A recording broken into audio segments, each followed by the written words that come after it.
How to send all Snapchat streaks at once. Hello everyone, welcome back to our channel.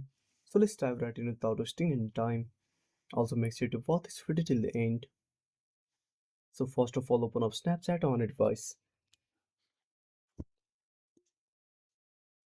Now on the camera page, simply click a photo. Now at the bottom right corner, tap on Send to.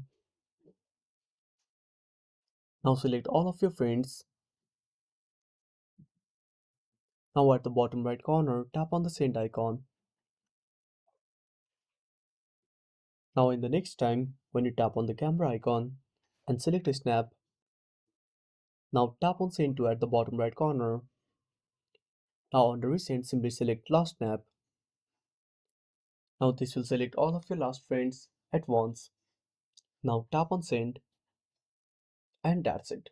Thanks for watching. Make sure to subscribe our channel and hit the bell icon. See you in the next video.